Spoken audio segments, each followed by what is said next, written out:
안녕하세요. 느티나무 책방을 찾아주셔서 감사합니다. 오늘 제가 읽을 글은 정호성 시인의 산문 모든 벽은 문이다 입니다. 영화 해리포터를 떠올리면 결코 잊지 못할 장면이 하나 있습니다. 11살 고아소년 해리가 호그와트 마법학교에 입학하기 위해 런던 킹스크로스역 벽을 뚫고 들어가던 장면입니다. 아무도 들어갈 수 없는 차단된 벽 속으로 해리가 성큼 발을 내디뎌 들어서자 벽 속에는 마법학교로 가는 특급 열차를 기다리는 아이들이 승강장에서 왁자지껄 떠드는 장면이 펼쳐졌습니다. 저로서는 전혀 상상하지 못한 충격적인 장면이었습니다. 그것은 벽이 문이 되는 장면이었습니다. 저는 그 장면을 보고 모든 벽 속에는 문이 존재해 있다는 사실을 분명 알게 되었습니다. 벽은 항상 굳게 막혀 이곳과 저곳을 차단함으로써 그 존재 가치를 지니는 것인데 그 안에 또 다른 세상으로 나갈 수 있는 출구가 존재한다는 사실은 내 인생의 벽에 대해서도 깊게 생각하게 해주었습니다. 해리포터의 작가 조앤 K. 롤링에게도 해리포터 시리즈는 인생의 벽 앞에서 작가 자신이 연 용기의 문이었습니다. 이혼 후 어린 딸을 데리고 생활고에 시달리며 자살까지 생각할 정도로 벽 앞에 서 있었지만 그녀는 해리포터를 씀으로써 벽을 문으로 만들었습니다. 돌이켜보면 저는 제 인생의 벽 앞에서 돌아서는 일이 많았지만 그래도 벽을 문으로 만들려고 노력한 적은 있었습니다. 내 인생의 꿈은 내가 원하는 삶을 사는 것이어서 내 인생이라는 시간을 내가 주인이 되어 오로지 시를 쓰는 일에 사용하게 되는 것이어서 잘 다니던 직장을 2번이나 스스로 그만둔 적이 있었습니다. 처음 사회에 나와 국어교사 생활을 3년 넘게 하다가 정해진 시간에 어김없이 남을 가르쳐야 한다는 사실이 갈수록 큰 고통으로 다가와 아무런 대책 없이 그만두어 버린 일이 그 하나입니다. 또 하나는 오랫동안 잡지사 기자 생활로 생계를 이어가다가 그만둔 일입니다. 당시 제 꿈은 하고 싶은 일을 하면서도 가장으로서의 역할을 할 수 있게 되는 일이었습니다. 그러나 쉬운 일은 아니었습니다. 늘 생계라는 벽에 가로막혀 번번이 되돌아서곤 했습니다. 좀처럼 그 벽을 뚫고 나갈 용기가 없었습니다. 그렇지만 41살이 되던 해에 사라져가는 그 꿈을 찾고 싶어 친지들 모두가 한사코 말리는데도 직장을 그만두었습니다. 지금 생각해보면 그래도 그나마 벽을 뚫고 스스로 문을 열고 나왔기 때문에 보다 자유로운 삶을 살게 된 게 아닌가 싶습니다. 조류 중에서는 하늘의 제왕인 독수리가 삶의 벽 앞에서 문을 여는 존재입니다. 독수리의 평균 수명이 인간과 비슷한 까닭은 늙음과 죽음의 벽 앞에서 독수리가 스스로 새 삶의 문을 열기 때문입니다. 독수리는 30년 좀 넘게 살게 되면 무뎌진 부리가 자라 목을 찌르고 날개의 깃털이 무거워져 날지 못합니다. 날카롭게 자란 발톱마저 살 속을 파고들어 죽을 수밖에 없는 위기에 직면하게 됩니다. 이때 독수리는 본능적으로 이대로 죽을 것인가? 아니면 뼈를 깎는 고통의 과정을 밟아 새롭게 태어날 것인가 선택하게 됩니다.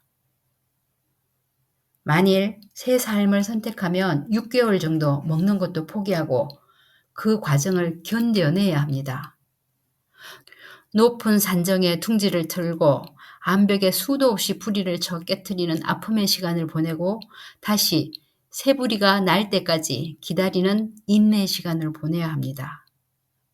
그리고 새로운 부리가 나면 발톱을 모두 뽑아내고 새 발톱이 자랄 때까지 또 기다려야 합니다. 그러고는 그 새 부리로 낡은 날개의 깃털도 뽑아내고 새 깃털이 자라 날개짓을 할 수 있을 때까지 기다려야 합니다. 참으로 견디기 힘든 고통의 과정이 아닐 수 없습니다. 그 과정이 얼마나 고통스러운지 이때 독수리의 몸은 피범벅이 됩니다. 그런데도 독수리는 그 고통의 벽 앞에서 자신을 전부 새롭게 갈고 새 삶의 문을 엽니다. 만일 독수리가 벽 속에 있는 문을 보지 못한다면 결코 인간과 같은 수명을 누리는 새 삶을 살지 못할 것입니다. 우리는 오늘이라는 벽 앞에서 내일이라는 새로운 삶을 위해 독수리처럼 선택과 결단의 문을 열어야 할 때가 있습니다. 그럴 때는 반드시 독수리와 같은 고통과 인내의 과정이 필요합니다.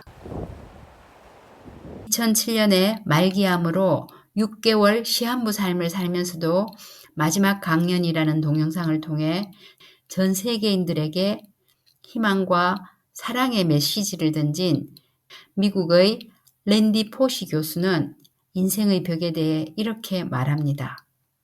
벽이 있다는 것은 다 이유가 있다. 벽은 우리가 무엇인가를 얼마나 진정으로 원하는지 가르쳐준다. 무언가를 간절히 바라지 않는 사람은 그 앞에서 멈추어 서라는 뜻으로 벽은 있는 것이다. 이 말은 결국 인생의 벽을 절망의 벽으로만 생각하면 그 벽 속에 있는 희망의 문을 발견할 수 없다는 말입니다. 벽을 벽으로만 보면 문은 보이지 않습니다. 가능한 일을 불가능하다고 생각하면 결국 벽이 보이고 불가능한 일을 가능하다고 보면 결국 문이 보입니다. 벽 속에 있는 문을 보는 눈만 있으면 누구의 벽이든 문이 될 수 있습니다. 그 문이 굳이 클 필요는 없습니다.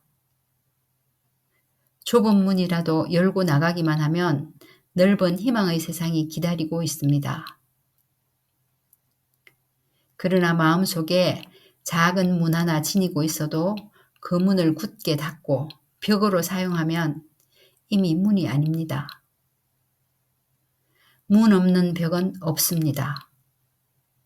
모든 벽은 문입니다. 벽은 문을 만들기 위해 존재합니다.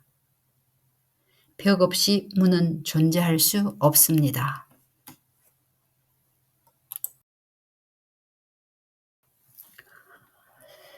벽은 문을 만들기 위해서 존재한다는 그 결론에는 동의할 수 없지만 우리가 현실에서 맞닥뜨리는 수많은 벽 앞에서 절망하고 좌절했을 때 독수리의 선택과 결단을 떠올린다면 용기를 낼 수 있지 않을까 하는 생각을 해봤습니다. 대가 없이 얻어지는 것은 별로 없으니까요. 벽을 더듬어 문을 찾고 그것을 열기 위한 노력을 해야만 자기가 원하는 세상으로 나갈 수 있는 거겠죠. 하지만 간절함이 유일한 열쇠라고 생각하지는 않습니다. 우리 모두는 해리포터가 될 수도 없고 될 필요도 없어요. 개개인의 역량 차이는 분명히 있는 거니까요. 그 외 다른 요소들도 작용을 합니다. 이를테면 운 같은 거죠. 그래서 저는 벽 앞에서 멈춰선 사람들의 삶도 응원합니다. 비록 꿈을 이루지 못했을지라도 그들의 삶은 존중받아야 하니까요. 그들이 간절함이 문을 열고 나간 사람들보다 더 부족했다고 생각하지도 않습니다. 물론 그런 사람들도 있겠지만요.